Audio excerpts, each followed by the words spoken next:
Welcome to Revolution Against Evolution. I'm your host, Doug Sharp. I'm your co-host, Rich Gear. We have a guest here from, what's the name of the group, official name of the group, Mike? Creation Summit. Creation Summit, okay. And we're going to talk about that tonight.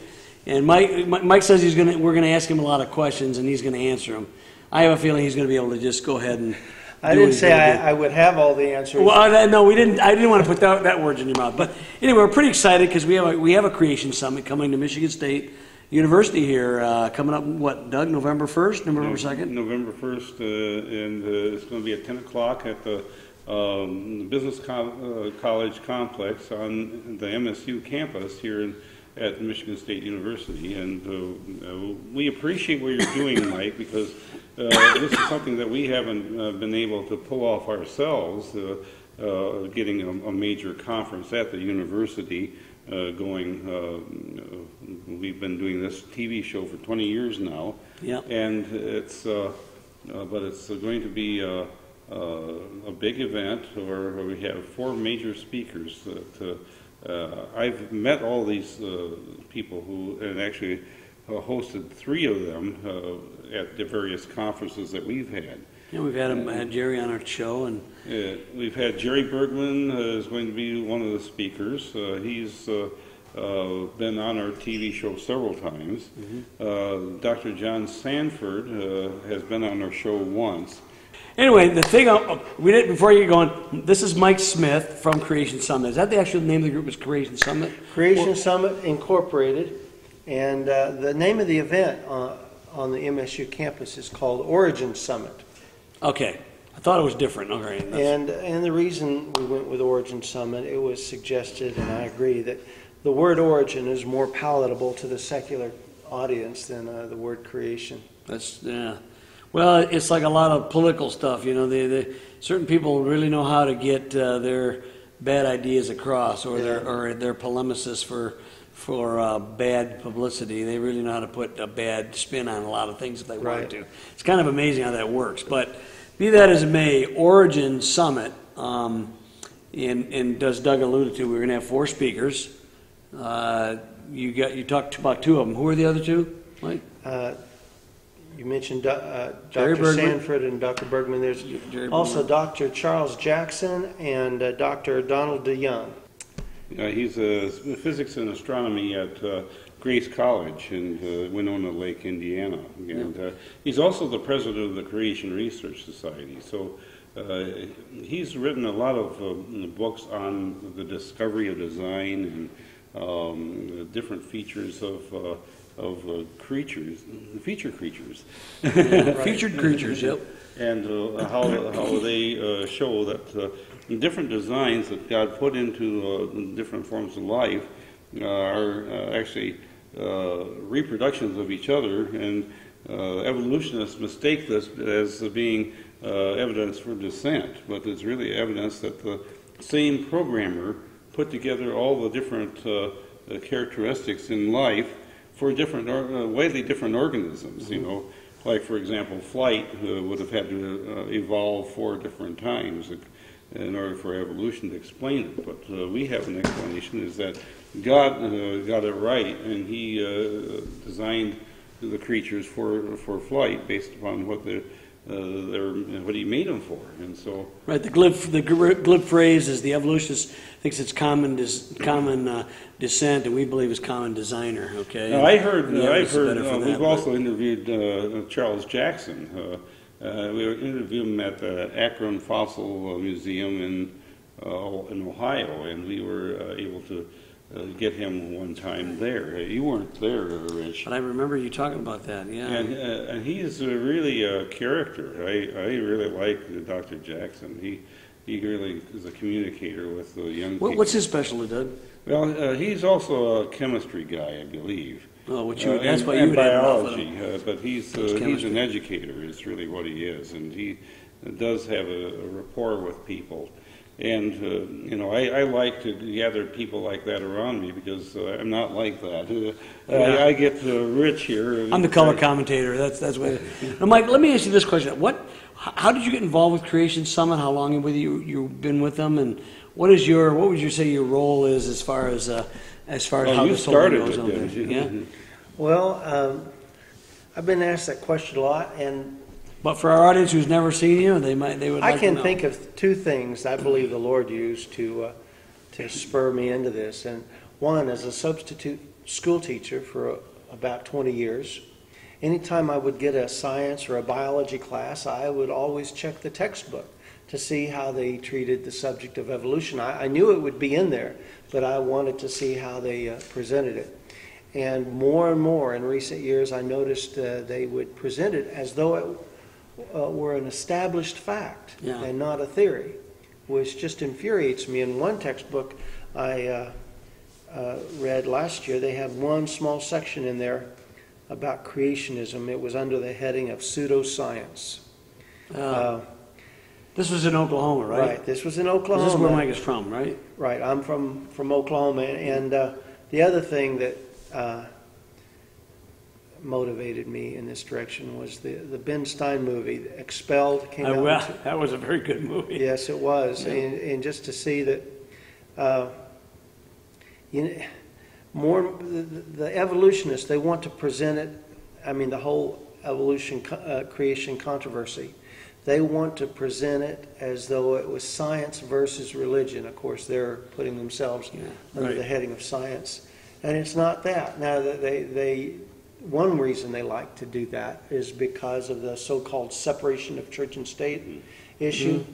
They use that to block the teaching of creation from the public schools. Yeah, well, they have so many more weird things to relieve if they want their theory to work. You know, right? And it's a religion of sorts, a substitute religion that they are presenting, and the only way they could get away with it is they present it as science, but pseudoscience. But they get it because of the idea of the separation of church and state. That okay, this is state. Schools are state. Religion goes to the churches. You can never preach a meeting. Because I remember years ago when they were trying to pull this off, they would say, "Well, you could teach creation, just not in the science classrooms." Jerry Bergman exposed that lie for what it is. They won't even let you teach it in a philosophy classroom. They're a bunch of lying sacks of you know what. Sorry, but that's a nice way to put it. They're lying to you when they tell you. They won't allow it in any stretch because they're that afraid of it. Yeah. I believe that, to me it's like a lot of false religions who basically won't let Christianity be preached down there. They're afraid of it. Mm-hmm. Because they'll lose the argument on an even playing field, so they stack the deck. That's what evolutionists do with creation. They stack the deck. And you've obviously found the same thing to be true when you were doing the substitute teaching. The deck was being stacked. So what did you do to try to do something about that? Well, what we're doing is to come in the back door. Since they won't let it in the classroom, our strategy is to book our speakers and rent the facilities and bring the message on campus. Yep. Okay. And you have a whole lineup of people who you've gotten on your board of directors, and that's what's amazed me. I've been able to talk to people like Dr. Jack Quozo and oh, really? I love that. A lot of these love to interview other that people guy. who I've only read about, and you've actually gotten them on your board and working with you in terms of supporting you and providing you expertise so that we can get this going. Now, you've done a seminar of this sort at in your state, Oklahoma, or is? It was a year ago, October the 9th. We had Dr. Charles Jackson at the ECU campus, and he did an excellent job. I forget what the seating capacity was, but we had about 100 more in there than what we were supposed to. Oh. So I'm glad the fire marshal wasn't there that night. They were sitting up and down the stairwell right. standing along the walls. And it just was a confirmation. That was really the first event we had. And that was just a confirmation to me that we were headed in the right direction. I remember the first time I went into a high school years ago. Doug and I had just come into the creation thing. I read the book, The Genesis Flood, of course, and this was 1970. What was it, Doug? Was it 70? Were you with me when we went to Waverly High School? No, I was already off in the Navy. So it would have been 72, 73, something like that. And I remember going into it. It was a biology, and at that time they were still, allowed people to come in. I remember coming in there and talking. and showing different things, and all I remember the teacher saying, "I've been brainwashed." And this is what we're trying to do, and what you're trying to do by going to these campuses, is to try to deprogram the brainwashing. A lot of which has been going on here. A lot of times, you only hear one side of the equation, and you don't really know what the other side is. And the reality is when you present the other side in a reasonable way. In fact, Jerry Bergman's interesting. He goes into places with the express outside thing. Religion is not going to be talked about at all here. We're going to do science right now. But invariably, the students will ask religious questions. They're going to ask about Noah's Ark. They're going to ask about Adam and Eve. They're going to ask about, they always ask about where did Cain get his wife. They always ask those questions, even though you know doggone well, and that's what they're trying to prevent, that from slipping into the door. Because everyone knows that if you believe in a creationary worldview, it's not a very long stretch before you end up with a biblical worldview. And that's what they're trying to prevent more than anything that we've found. And I still remember that teacher saying, "I've been brainwashed." I had the same thing happen in probably, it's probably 15, 18 years ago now. And there was a woman who I work with, really nice gal. And I was talking to her, and it came out, I'm the artist at a local museum here. And they like my work and stuff. Then they find out you're actually not a stupid guy. And then they find out you believe in creation as well. Here, take a look at some of these things, see what you think. She said the exact same thing. Wow, I've been brainwashed. It's amazing. The only way these guys can get their way across, and maybe that's what you found is for them to only present one side of the argument. They're afraid of both sides of the argument. And so they frame it in the idea that we're a bunch of religious zealots, as opposed to what the science really is saying. Because have you ever done this? Doug and I on our show, we talk about this a lot. We said, where's the answer to spontaneous generation? I mean, evolution. When a creationist says, "Well, it's only a theory," they'll talk at you like you're like a moron. Well, a theory in science means a fact that's established beyond. No, then it'd be a law, like the law of gravity. The second law of thermodynamics, the law of biogenesis, is it abiogenesis or biogenesis? How is that law? One means life only comes from life, basically. That's biogenesis. It's law of biogenesis. I've heard both things. It's kind of like... Well, abiogenesis is the idea of life coming from non-life. Yeah, so, okay. Well, I'm just saying, I didn't know if that what that mean, but I didn't know how they framed the thing. It's kind of like whether is it, inalienable rights or unalienable rights. I never can know which one it is. You know what I mean? Inalienable rights. I hear both ways. Point of it is those are laws. Yeah. And evolution is merely a theory that's not been able to be demonstrated at all, because these other laws seem to actually contradict what evolution predicts should happen.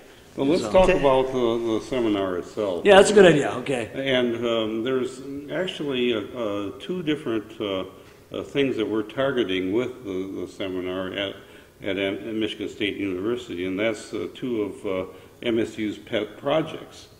There's one that Dr. Lenski has been doing, where he's been generating E. coli bacteria for about 50,000 generations.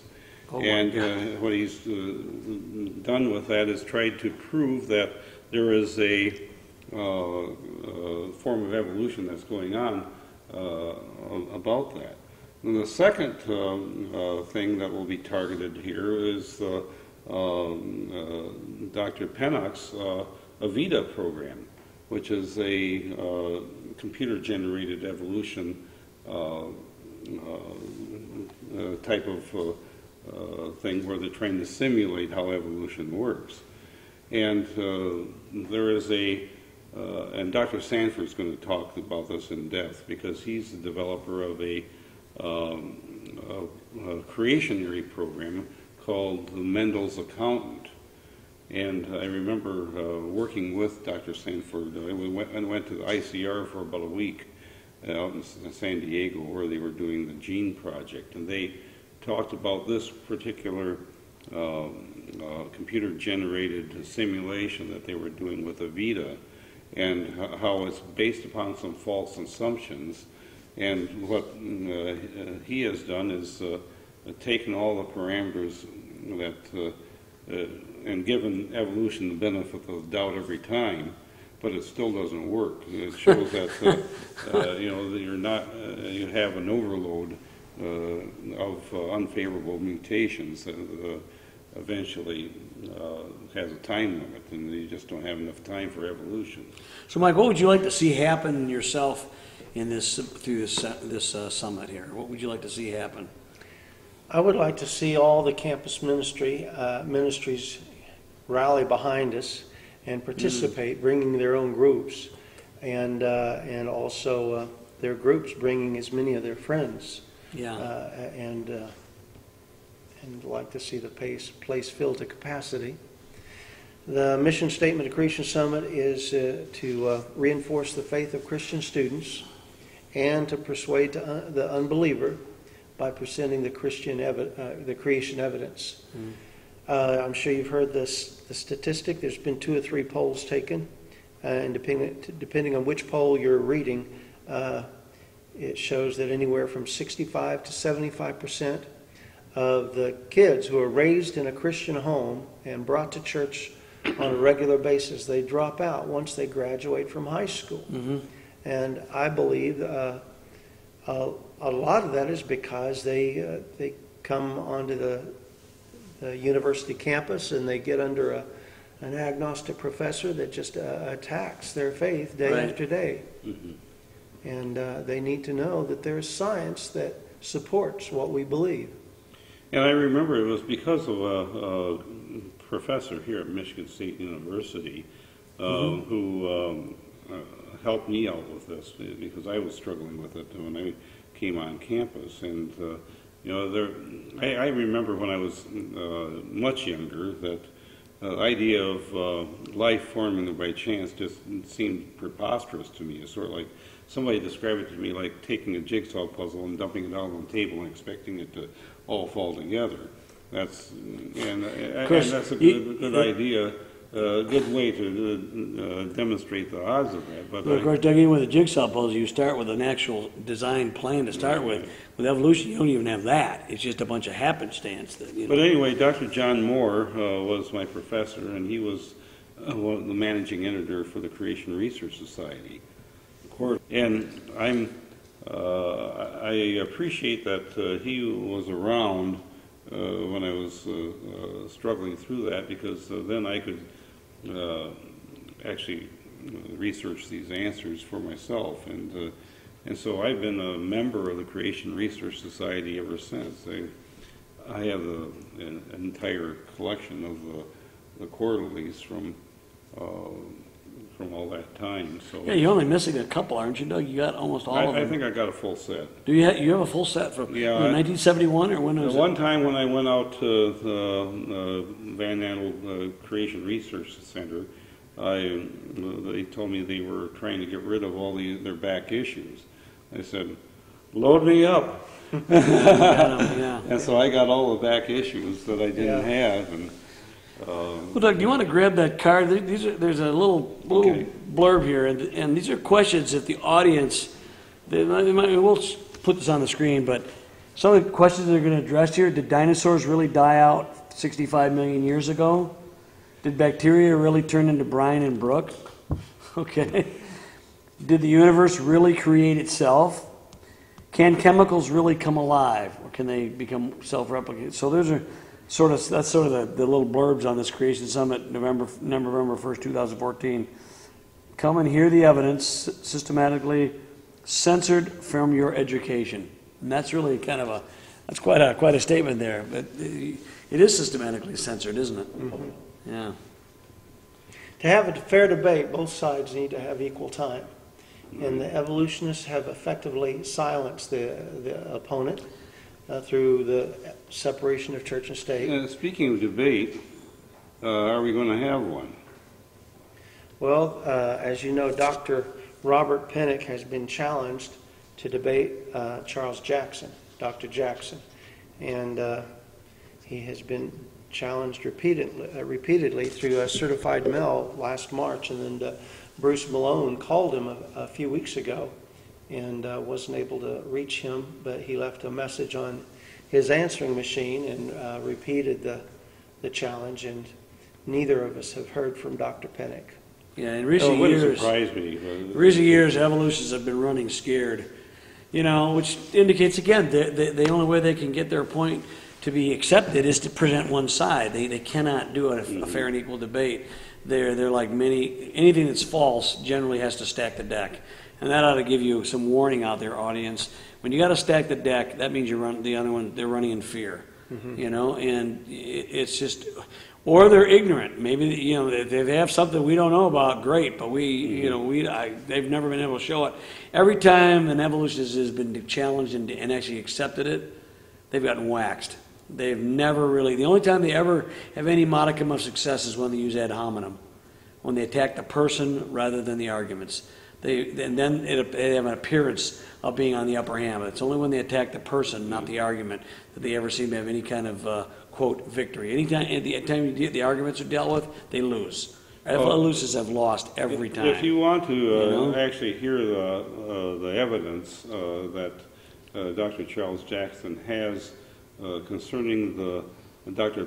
Pennock's Avita program, and I think you'll be able to come to the seminar and be enlightened as to what really the assumptions are of the evolutionary theory that he puts in his program.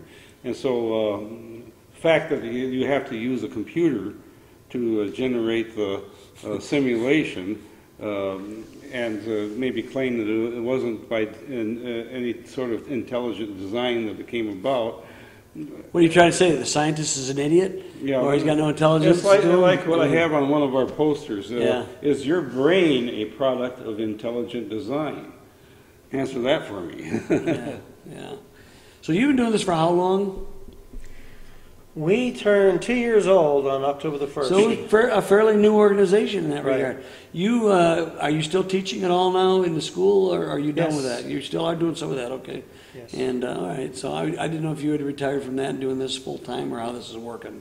Well, between my substitute teaching and the Social Security, that's how I pay the bills. Okay. That's the other thing too. Is I still remember one time years ago. I was doing an internet thing, and some young girl was really mad at us because her friend had become a creationist because of our website. Okay, and that was the time Doug was pretty much overwhelmed. He's usually the webmaster on all those things, but I took it over for a little bit of time, and she said, "You guys have all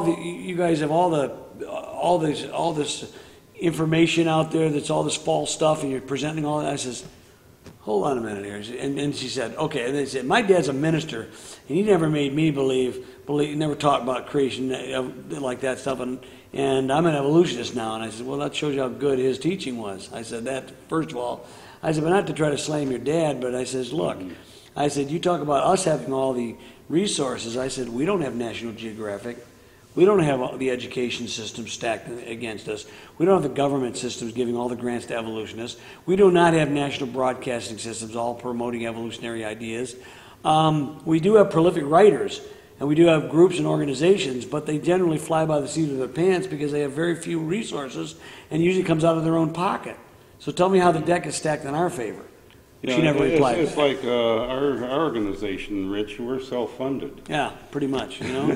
So, and that's okay. We don't mind. I'm saying, look, we're lean and mean. The evolutionists, to me, and oftentimes remind me of the medieval church. They got fat and happy, and based their ideas on pagan ideas and authority, not upon the truth. And they got a reformation out of it. Okay.